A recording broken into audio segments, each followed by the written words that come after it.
Welcome to this peaceful moment. Here, you will discover stories inspired by the quiet beauty of Japan.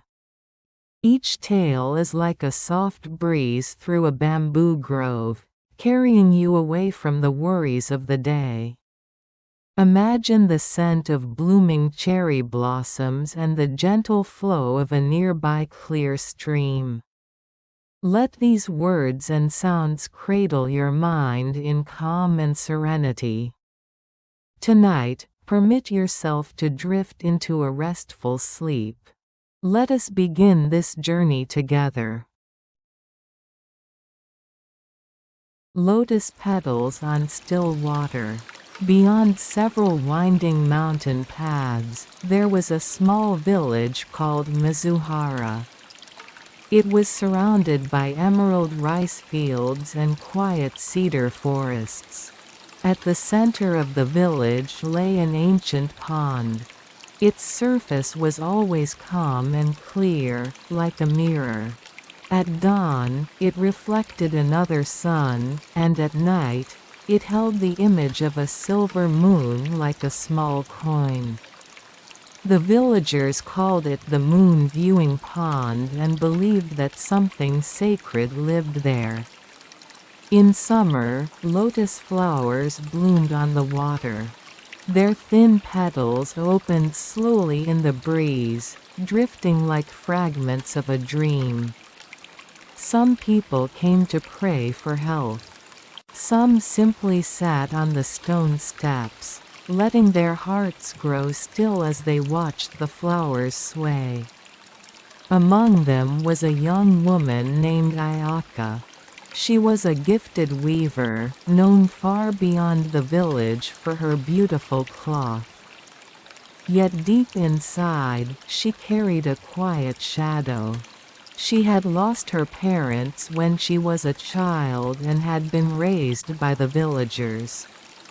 Sometimes she felt like a single thread drifting in the wind, belonging nowhere. Every evening after work, Ayaka went to the pond. She would sit on the steps and gaze at the lotus petals. Sometimes she whispered to them without knowing why. It felt as if the water itself was listening. One evening, as the sky turned from crimson to indigo, Ayaka saw something strange.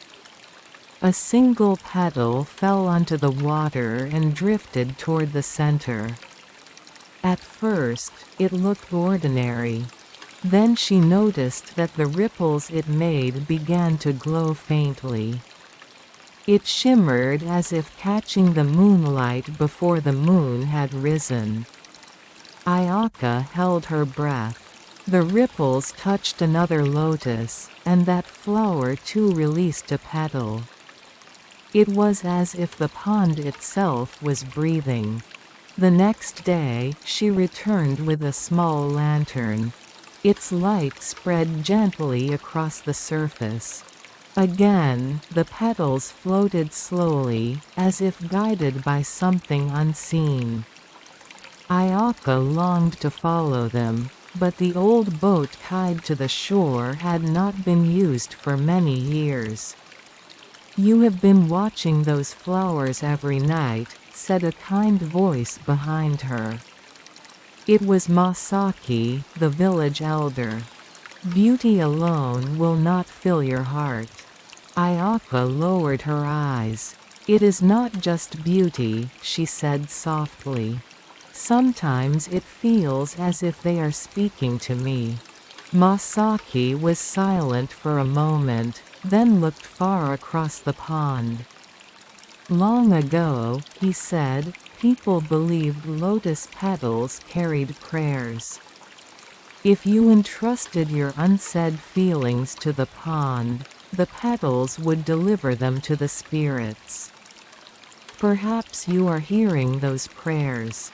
That night, Ayaka had a strange dream. She was in the old boat, moving slowly toward the center of the pond.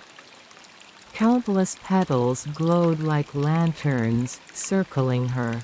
She heard whispers like wind through a bamboo grove. They were prayers, farewells, and tender hopes woven together. Then one voice came closer. "You are not alone." Before dawn, she awoke, her heart racing. Guided by the dream, she took out her finest silk threads and began to weave a long white sash. Into it she stitched patterns of lotus and moonlight. Into every thread she poured her memories of her parents, her lonely days, and her hopes for what lay ahead. Days later, on the night of the Lantern Festival, the villagers gathered by the pond.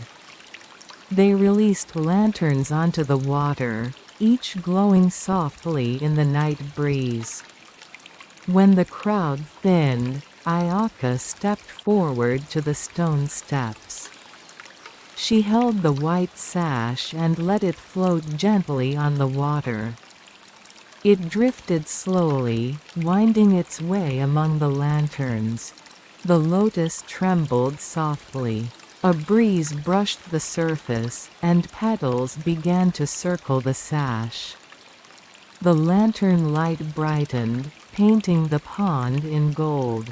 Ripples spread from edge to edge. Ayaka felt her heart fill with warmth. The voice from her dream returned, clearer this time. "You are not alone." Tears slid down her cheeks, but they were not tears of sorrow.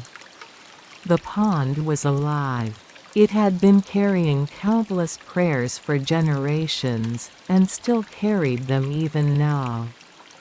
Masaki wiped his eyes.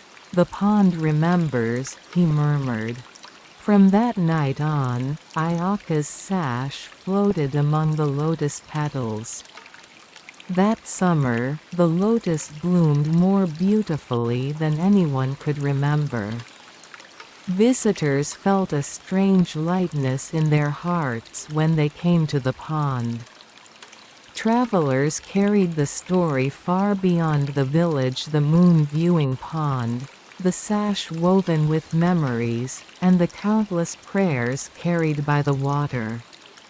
Ayaka kept weaving. But she no longer felt alone.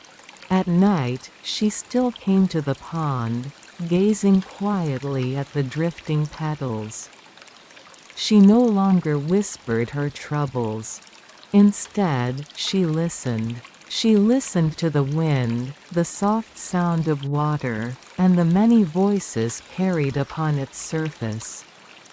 Under the moonlight, the petals floated on, carrying someone's prayer far across the still water.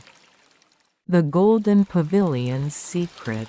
Beyond the bustling city of Kyoto, at the edge of quiet pine forests, stood the Golden Pavilion.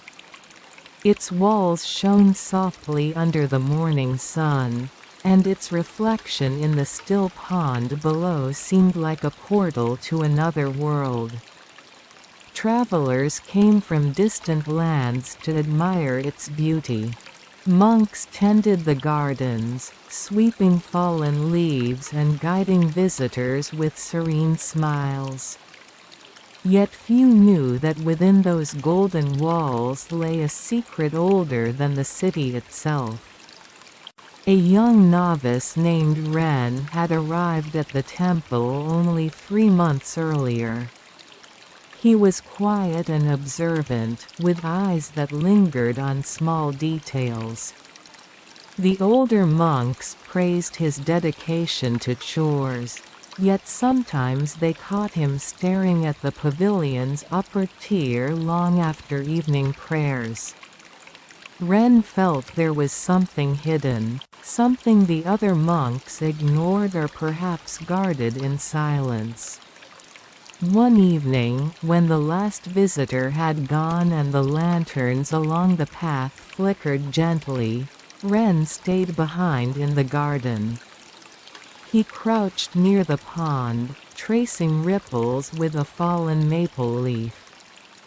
The pavilion glowed faintly in the moonlight, and he felt a pull, as if the building itself was calling to him. The sound of a bamboo water spout echoed from the shadows. Then he noticed something unusual, a faint shimmer behind one of the carved panels on the first floor. Ren waited until the others retired to their quarters. The temple was silent except for the distant croak of a frog and the soft whisper of the night wind. He lit a small lantern and approached the panel. Its golden surface seemed ordinary, but when he placed his hand against it, he felt a slight vibration, like the hum of a hidden string. He pushed gently. To his astonishment, the panel shifted, revealing a narrow stairway descending into darkness. Ren hesitated only a moment. Lantern in hand, he stepped down. The air grew cool and damp. The stairs ended in a stone corridor carved with ancient patterns, unlike anything in the rest of the temple. At the far end, a door of dark wood waited. He placed his hand on it, and it opened without a sound. Inside lay a chamber lit by an eerie glow.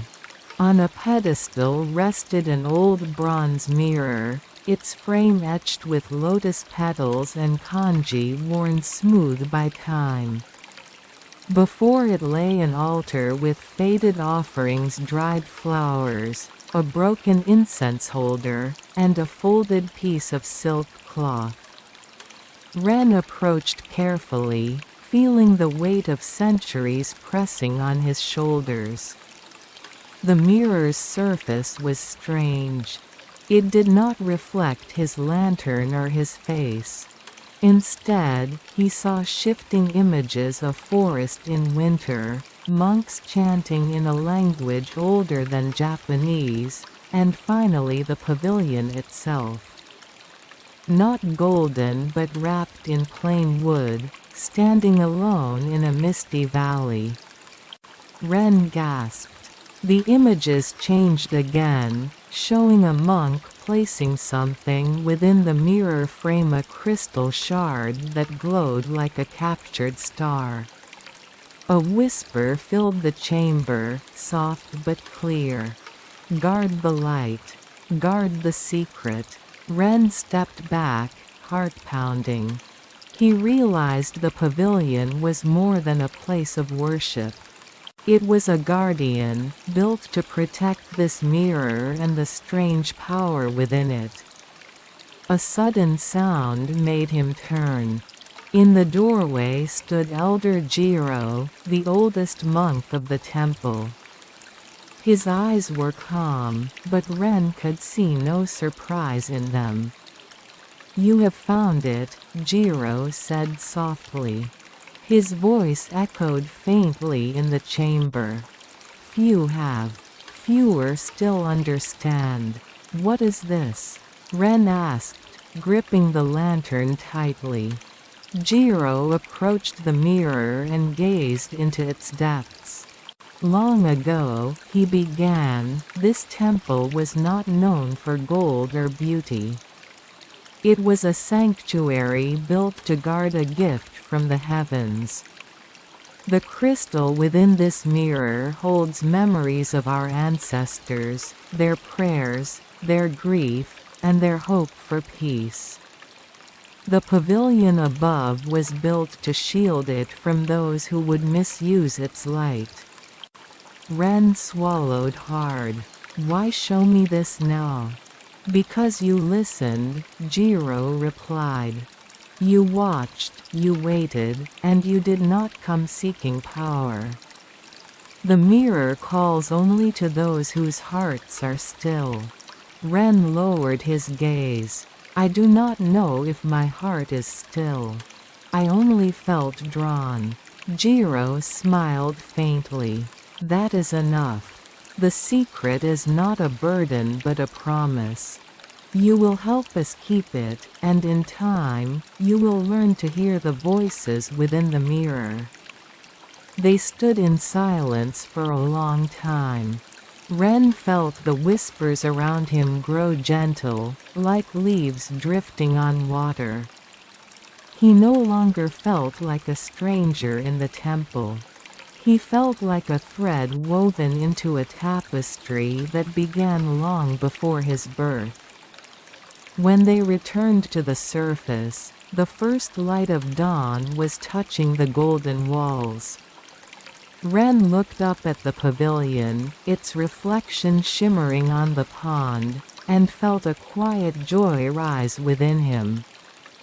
He now understood that the beauty of the golden pavilion was not only in its shining walls but in the hidden light it guarded deep within. Visitors came and went, marveling at the gleaming tears and peaceful gardens. They took photographs, whispered prayers, and left without ever knowing the secret. But Ren knew. As he swept the stone paths or tended the lotus near the pond, he often felt the mirror's whispers within his heart. Guard the light. Guard the secret. And he smiled, knowing that he would. The scent of plum blossoms. It was the first weeks of early spring. In a quiet mountain village, a thin mist drifted through the narrow stone paths. The snow that had lingered from winter melted into clear streams that whispered gently as they slid between the stones. On the slopes above the village, ancient plum trees were beginning to awaken. Their buds swelled, pale and fragile, until the first blossoms opened with soft determination. The air was filled with a faint sweetness that made passers-by stop and breathe deeply without thinking. In this village, people believed that when the plum blossoms bloomed, old memories would rise like mist and flow through every heart. Aya returned to the village after many years away. She had lived in the city for so long that the sound of earth and the quiet of nights had almost become foreign to her. Her parents' house still stood at the edge of the plum grove, its dark tiled roof carrying the weight of seasons long gone. She slid open the wooden door, and a beam of sunlight lit up the drifting dust. The sound of the old floor creaking welcomed her like an old friend. She came back to sort through the belongings of her late grandmother, yet a feeling she could not name tugged softly at her heart. That evening, she wandered toward the grove. The blossoms glowed gently in the fading light. The wind moved slowly through the branches, and petals floated like small snowflakes, settling on her hair and shoulders. She reached out to touch a low branch. The bark was cold and rough beneath her fingertips. A mixture of earth and blossoms rose to meet her senses. In that moment, she saw herself as a child, running with her grandmother through these same trees, laughing without a care. The next morning, she opened a deep drawer in an old chest. Inside lay bundles wrapped in faded silk. She untied the string and found letters, many letters, bound together with care. The paper was yellowed, and the ink was fragile. She sat by the window in the calm of daylight and began to read. Each letter spoke of a man from beyond the mountains. He had promised to return when the plum trees bloomed each spring. Her grandmother had written of longing, of hope, and of waiting. But after several letters, the words stopped abruptly. There was no farewell, no explanation, only silence. Aya felt a soft ache settle in her chest. She folded the letters carefully and wrapped them again in silk. That night, she could not sleep. She stepped outside, and the moonlight spread across the plum grove like silver water. The flowers seemed to glow, each one like a tiny lantern. As she walked between the trees, a sound came from the path. She turned and saw an old man standing there. He wore a simple coat and carried a small lantern in his hand. His face was lined with years, yet his eyes held a quiet brightness. "You look very much like someone I once knew," he said gently. Aya felt her heart quicken. "Who do you mean?" she asked. The man smiled faintly. "A woman who waited here many years ago. Every year I returned, hoping to see her again." Aya caught her breath. "My grandmother," she whispered. The old man nodded slowly. "Even when the letters stopped, I kept walking this path," he said. The lantern flickered, and in the stillness, she felt the weight of years and unspoken words carried on the night air. They stood in silence as the wind stirred. Petals drifted between them, settling softly on their shoulders. The past and the present seemed to weave together like threads of the same cloth. At last, the man spoke. "These blossoms have always guided me back to her." Aya wiped tears from her cheeks and smiled. "And now they have guided me to you," she said. The two of them walked slowly through the grove as the night passed. When dawn arrived, the sky turned a soft shade of pink. The scent of the plum blossoms lingered in every breath. Aya felt as if her grandmother's spirit was watching, content and at peace. The man paused at the edge of the grove, his lantern dim in the morning light. "Thank you for coming home," he said quietly. Aya bowed her head. "Thank you for waiting," she replied. As the sun rose higher, the petals continued to fall, creating a path that shimmered under the new day. The village awakened slowly, unaware that beneath the plum trees 2 hearts had been gently bound by memories, by time, and by the silent language of blossoms. Aya stayed there for a long time, breathing in the air, feeling the stories of the past mingle with her own. The scent of plum blossoms would forever carry that night, that meeting, and the quiet promise of love that endures beyond words. The guardian fox's whisper. In a hidden valley not far from Kyoto, there lay a shrine untouched by time. It sat at the edge of a bamboo grove whose stalks hummed in the wind, and beside it flowed a crystal-clear stream. Far above, peaks rose like silent guardians, their slopes dotted with ancient cedar and cherry trees. The villagers called the place Fox Shrine, believing it was watched over by a guardian fox spirit. Emiko was the shrine caretaker's granddaughter. She grew up running barefoot through the bamboo, collecting fallen petals along the stream. Her grandmother taught her how to fold paper offerings, how to tend the small wooden torii gate, and how to listen in silence. "The spirits speak softly," her grandmother would say. "Listen with your heart, not your ears." One evening, after the autumn festival ended and all visitors had left, Emiko lingered near the bamboo grove. The torii gate glowed under lantern light, and fallen leaves danced in the breeze. She knelt by the stream, folding a paper fox offering and whispering a prayer for her absent father, who had gone to the distant capital and not returned.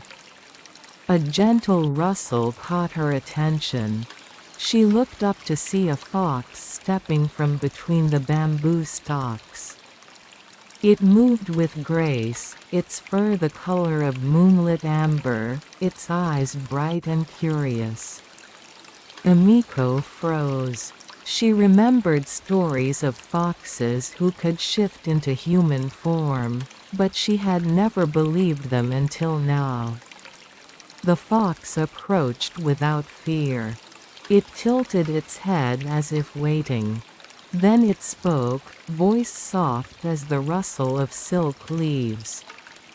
"You are true of heart," it said. "Your prayer reached beyond the veil." Emiko's breath caught. She did not speak but nodded. A hush fell. Lanterns flickered, and the grove seemed alive with presence. The fox sat on a large stone, tail curled like a sleeping moon.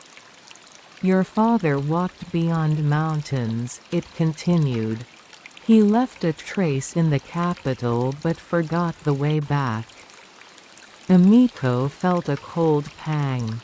Many seasons had passed while she waited. "He is lost," she whispered. The fox closed its eyes. "I will guide him," it promised. "And you as well." Emiko bowed deeply, tears streaming. The fox vanished into the bamboo, leaving behind only the whisper of wind and the scent of pine. In the nights that followed, Emiko found her dreams filled with visions. She saw her father walking through the city streets by candlelight, searching for the shrine's image at a lantern festival. She saw fox shapes in the crowds, guiding him forward. Each dawn, she awoke with purpose. She gathered petals, folded more fox offerings, lit lanterns at the shrine in her window, hoping to summon the spirit's guidance. One dusk, she ventured beyond the village for the first time. She carried a lantern into a narrow path leading up the mountain. Fallen leaves lay thick on the ground. She whispered, "Guardian fox, lead the way." The air stilled, and at the path's end a golden light flickered. She followed and found a hidden shrine tucked under a cedar, its torii small but lovingly tended. There, a single fox was carved into stone, worn by time. Lantern light revealed traces of red Goshuan marks. It felt familiar. She knelt and folded an offering. Behind her came footsteps. Her father stepped quietly forward, older and more weary than she remembered. He paused. She rose, heart pounding. "Father," she said softly. Tears filled his eyes. "Emiko," he whispered, voice breaking. "I wandered too far." He bowed, and she dropped to her knees beside him. They held each other as night closed in. Above them, the moon rose over cedar branches and the distant peaks. A rustle came again. The fox appeared, perched on a stone beside the carving. Its amber fur shone in the lantern light. Emiko's father bowed deeply. The fox did not speak. It only looked at them, eyes reflecting a calm light. They stayed at the hidden shrine until dawn. When the first pale light came, Emiko filled 2 lanterns with water from the stream and tied offerings to the cedar beneath which they had found the carving. Her father watched. Then, following her, he lit both lanterns and placed them at the shrine's entrance. Emiko lit more along the stone path, guiding them downward. They returned with the memory of moonlight and lantern glow dancing through the bamboo. The hidden shrine lay silent again, but Emiko felt in her bones the presence of the fox spirit watching over them both. In the seasons that followed, Emiko and her father tended the fox shrine together. He restored the wooden torii, repainted the fox motifs, and made new offerings of small fox-shaped talismans. Emiko guided visitors, told them how legends said guardian foxes could cross between realms. Few truly believed, but many felt the quiet peace of the place. At night, when bamboo leaves whispered in the wind and the stream murmured over stones, Emiko knelt before the carved stone shrine. She would fold a fox offering and whisper a simple prayer. "Thank you for finding him. Thank you for guiding us." Sometimes she fancied she heard a whisper in return. Many years later, when she grew old, Emiko trained her granddaughter beneath those trees.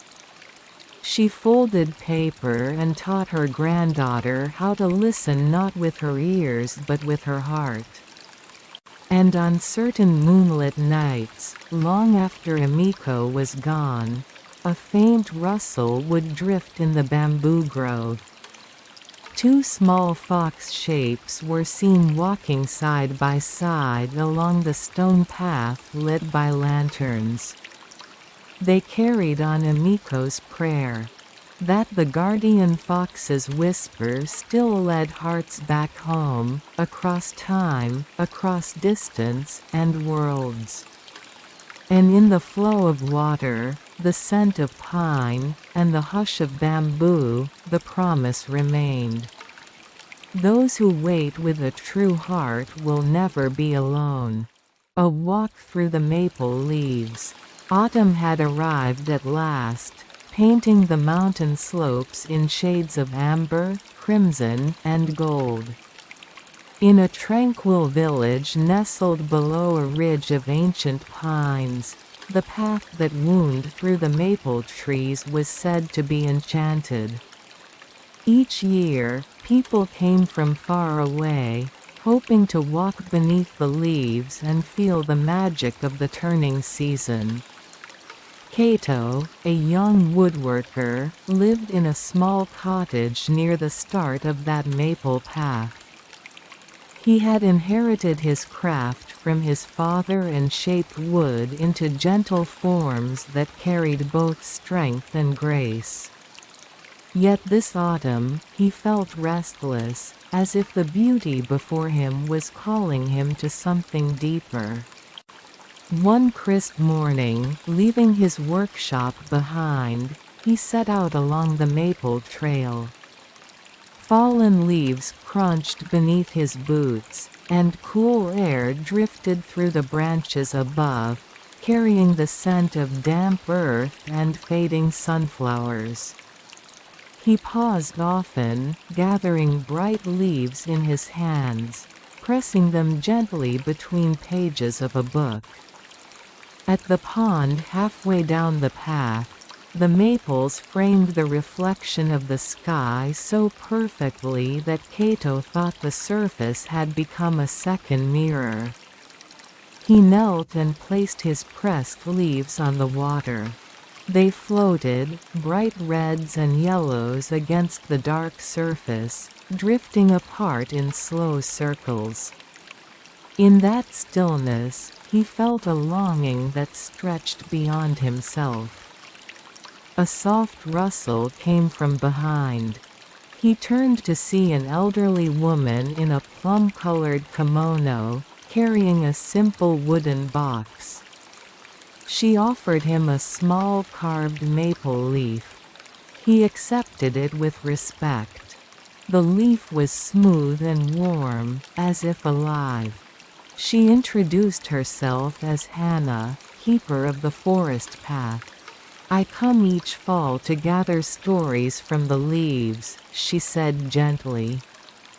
Kato watched as she opened her box and removed several more carved leaves, each one different. Some were delicate and lace-like, others bold with deep veins. "Every leaf holds memory, if one listens," she continued. "The ones you pressed will soon reveal theirs." Intrigued, Kato joined her. Together they knelt along the pond, tracing the floating leaves with their fingers. Hannah explained how the path had long been a meeting place between seasons, between human hearts and ancient trees. When people walked here at dusk, the leaves would whisper soft stories carried by wind and leaf. As twilight deepened, they moved onward. Fireflies began to rise from the grasses, tiny lanterns dancing among the shadows. Ahead, a grove of fiery red maples glowed as if lit from within. Hannah waited beneath the largest tree and touched its bark with reverence. "Step close," she whispered. "Listen." Kato closed his eyes. The wind sighed through the branches. Beneath that sigh, he thought he heard laughter, like children playing long ago. He thought he felt the brush of a robe as though someone had walked beside him, then vanished. The world felt infinite and present all at once. The maple leaf Hannah had given him now glowed faintly in his hand. He looked down at the carving and realized the grain echoed a pattern of veins from the living leaves above. He pressed it gently to the bark and, to his astonishment, felt warmth flow into his fingers. For a time, they sat in silence beneath the tree. Then Hannah rose and offered Kato the carved leaf. "Keep it with care," she said. "In winter, when the forest sleeps, it will guide you back." Kato thanked her and continued his walk, pocketing the carved leaf. The path wound through mossy stones and under arching branches. Darkness deepened, yet the trail glowed softly with the memory of many suns. The deep reds felt like sunsets captured in leaf form. He returned home under a canopy of stars, lantern light dancing on his door. Inside, he placed the carved maple leaf beside his tools, where its presence felt comforting and alive. That autumn, winter, and spring passed like hours in memory. Yet that carved leaf remained unchanged, its pattern vivid and warm. Each season, Kato walked the same path. The leaves changed, the air shifted, but he felt a connection that endured. One winter morning, a knock came at his door. At first light, he found Hannah standing there, her plum kimono soft against the snow. In her hands, she held a small wooden box. "A story has awakened," she said. "The path needs a keeper." Inside the box was a delicate wooden canopy carved with maple leaves and branches. Hannah awaited his hands to rest upon it. She explained the path's magic needed a guardian to preserve memory with each passing season. Kato nodded and promised. Hannah placed her hand on his shoulder, then turned and walked into the morning mist. The carved leaf glowed for a moment before dimming gently. Through the years, Kato became the forest path's keeper. Each fall, he invited villagers to walk under the maples, shared stories of leaves, carved new tokens for travelers, and pressed real leaves in journals to keep memory alive. On each full moon night in autumn, he placed his carved leaf beside the ancient maple that had first revealed itself to him. Visitors spoke of that place as timeless. They felt seen, heard, and held by the beauty around them. Some asked how he came to know the forest so well. He smiled and simply said he had listened once, planted a leaf in still water, and followed the trail of memory. And so through seasons and years, the valley beneath the pines remained enchanted. The maple leaves whispered tales of old sunlit days and quiet companionship. Kato listened, guided by the carved leaf and the presence of Hannah's spirit waiting beyond the mist. The path remains to this day, and those who walk beneath its maples may still find someone waiting quietly with a carved leaf and a gentle invitation. Listen to the leaves, and they will tell you stories of the heart. The Ancient Bridge of Dreams. In a quiet valley hidden between misty hills, there stood an ancient bridge made of stone and worn wood. Locals called it the Bridge of Dreams. No one knew exactly how old it was, only that it had existed long before memory and perhaps even time itself. Covered in moss and cradled by the gentle embrace of willow trees, the bridge crossed a stream so clear, it reflected not only faces but feelings. Aiko, a young weaver from the nearby village, often passed by the bridge on her way to gather dye plants. Her grandmother had once whispered, "Dreams linger on that bridge. Step lightly." Aiko always smiled at the memory, not quite understanding it. Until one twilight, everything changed. That evening, clouds painted the sky in rose and amber. Aiko approached the bridge as usual, carrying a small satchel of indigo leaves. But as her foot touched the first plank, a hush fell over the forest. The wind held its breath. The stream stilled. She walked slowly, each step echoing in her chest. At the center of the bridge, she paused. The world shimmered. Suddenly, a soft glow surrounded her. The trees blurred. The air turned warm and filled with scents of plum blossoms and old incense. Before her stood a man, cloaked in white robes, his eyes deep as the night sky. "You have entered the place between waking and dreaming," he said gently. Aiko's heart raced. "Am I asleep?" "No," he smiled. "You are simply open. This bridge reveals what the heart hides." He gestured, and mist parted to reveal a scene Aiko as a child, sitting beside her mother, laughing and weaving together. Her mother had passed many seasons ago, yet here she was, radiant and whole. Tears welled in Aiko's eyes. "Why are you showing me this?" she asked.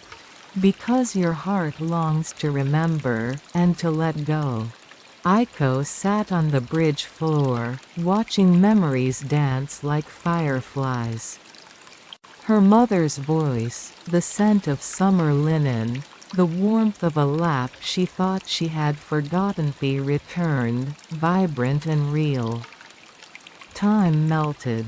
When the vision faded, Aiko was alone again. But something within her had shifted. The man in white bowed. "Now that you have listened, the bridge will remain silent. But you will hear its echo in your dreams." Aiko crossed to the other side. The forest breathed once more. The stream flowed. Birds sang. She returned home lighter, though her satchel still held the indigo. That night, she wove a cloth more beautiful than any before. In its threads danced plum blossoms, flickering memories, and a whisper of laughter. From that day on, villagers noticed a new glow in her eyes. She still crossed the bridge, but always with a heart ready to listen. And in dreams, when the wind blew just right, she walked the bridge again, meeting not just ghosts, but herself. Crickets singing by the stream.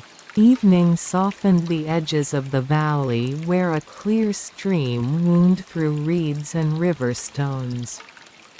Crickets began their song, a chorus that rose from the grasses and echoed across the water. In that gentle music, time seemed to stretch and sigh. May traveled to this place from her distant town. She carried a small lantern and an old sketchbook full of incomplete drawings. Her grandmother's voice had led her here in dreams, reminding her of a promise she had forgotten. The stream was said to hold memories in its reflection, and the crickets carried voices beyond words. May reached the stream's edge just as the sky turned a deep cobalt. Fireflies danced above the reeds, and reeds whispered in the breeze. She settled on a smooth stone by the water. She opened her sketchbook and sketched the scene before her: the flickering lantern, the reeds, the firefly lights, and the stream that glowed under moonlight. She paused, listening to the cricket's song. There in the night, a voice joined the chorus of nature. Quiet and warm. "You came," it said.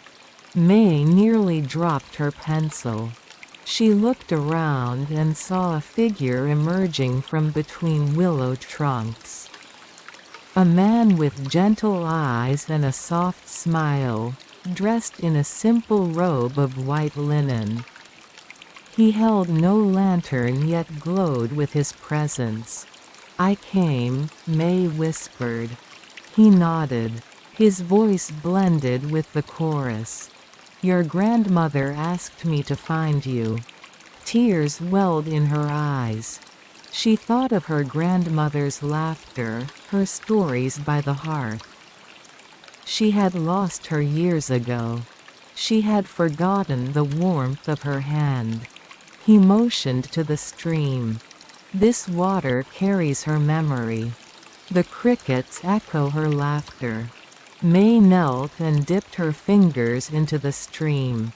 Cool water rippled around her hand.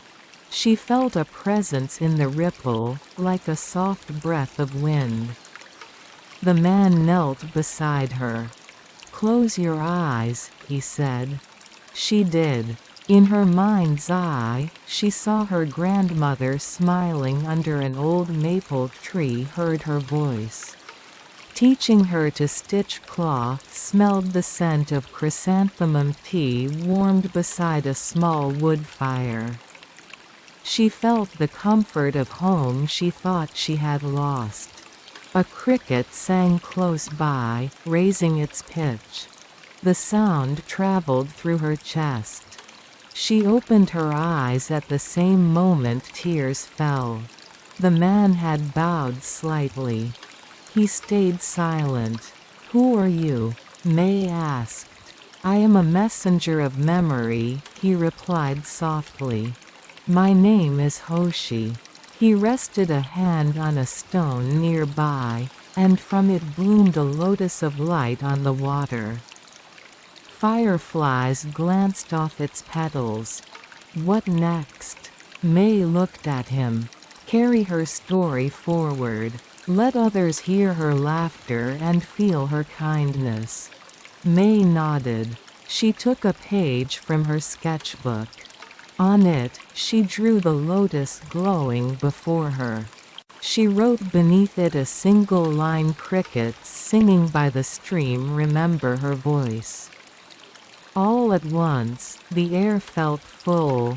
The crickets sang louder as though affirming her words. Fireflies swirled in patterns that made her think of stars falling into the water. Hoshi stood. "Follow the stream downstream," he said. "You will find others who need this memory." She folded her sketchbook and rose. He guided her along a mossy path beside the stream. The path curved into a deeper forest where willow branches swept the water. At the end was a small shrine hidden under a cedar. Hoshi gestured toward the shrine. "Leave her memory here." He pointed to a flat stone platform. May placed her sketchbook on it. She sat and began to hum a lullaby her grandmother sang when she was small. The crickets paused. The stream held still. Then with her lullaby, they resumed soft and sure. Birds in distant trees called once, as though echoing her tune. May folded her hands. Hoshi bowed. "When you sing again, they will remember and return." May watched him disappear among the trees. She stayed at the shrine until dawn. When light came, she carried her sketchbook with a sense of rhythm in her step. She felt rooted and connected. In the days that followed, May returned often. Each time she sang her grandmother's lullaby. Crickets sang in response, water rippled calmly, and fireflies glowed late into twilight.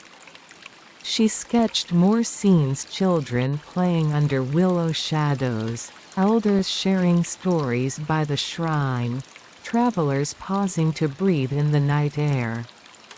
Over time, as visitors came, May shared the stream's story: how memory lives in crickets singing, how water remembers laughter, how a single lullaby can heal. She offered small prints of her glowing lotus sketch and held nights when people gathered under stars to listen. Years passed. Travelers spoke of the valley where crickets sang your grandmother's song if you listened. May grew older. She taught her granddaughter to hum the lullaby beside the shrine and to sketch the lotus on the stone. On certain nights when the moon was full, the stream reflected the night like polished silver. And you might hear the faintest whisper in the cricket song, as though remembering an old promise. Crickets singing by the stream carried memory, after Alan May's grandmother's voice lived on, carried on song and water and the hush of night. The Little Raccoon Dog's Journey. In a quiet forest nestled in the mountains of Japan, a young raccoon dog named Tama lived with his family in a cozy burrow beneath a great cedar tree. Tama was curious and full of dreams. While his siblings were content to nap in the sun or play near home, Tama always gazed toward the distant hills, wondering what lay beyond them. One evening, as the forest glowed with fireflies and the wind carried the scent of blooming lilies, Tama sat beside the stream and looked at the moon's reflection. His grandmother, old and wise, settled beside him. "Are you thinking of leaving again?" she asked gently. Tama nodded. "I want to know what's out there. What lies beyond the bamboo ridge and the singing stones? I want to find something special, something that will make our home even more beautiful." His grandmother smiled. "Then follow your heart. But remember, the forest listens. The wind carries stories. And kindness will guide you home." With a tiny satchel tied across his back and a rice ball tucked safely inside, Tama set out before dawn. The trees whispered farewell, and the soft moss cushioned his steps. The first light of morning shimmered on the dew, and Tama felt excitement stir within him. His first stop was the bamboo ridge, where the wind rustled through the stalks like music. There, Tama met a crane whose wing was tangled in fallen vines. "Let me help you," Tama said. The crane blinked. "You would help a stranger?" "Yes," said Tama. "My grandmother says kindness always finds its way back." Tama carefully untangled the vines. The crane stretched its wings, then bowed deeply. "If you ever need help," said the crane, "look for the white feather in the wind." Tama continued his journey, and by midday, he reached the singing stones, a circle of smooth rocks that hummed when the breeze passed through. There he found a fox cub crying beside a bush. "What's wrong?" asked Tama. "I lost my way," sniffled the cub. "I can't find my mother." Tama took the cub's paw. "Come with me. We'll search together." They wandered through the stone fields, calling gently. At last, they heard an answering bark. The cub's mother appeared, her eyes wide with relief. "Thank you," she said, nuzzling her child. "You are a brave little tanuki." The fox family vanished into the trees, leaving Tama with a feeling of quiet joy. That night, Tama slept under a tree with stars above him and frogs singing in the nearby stream. He dreamed of floating lanterns and voices that whispered encouragement. In the morning, he walked further into the unknown. He crossed rivers on stepping stones and climbed mossy slopes. He met an elderly badger who had lost his walking stick, and Tama carved him a new one from a bamboo stalk. He shared his rice ball with a hungry squirrel who had missed the autumn harvest.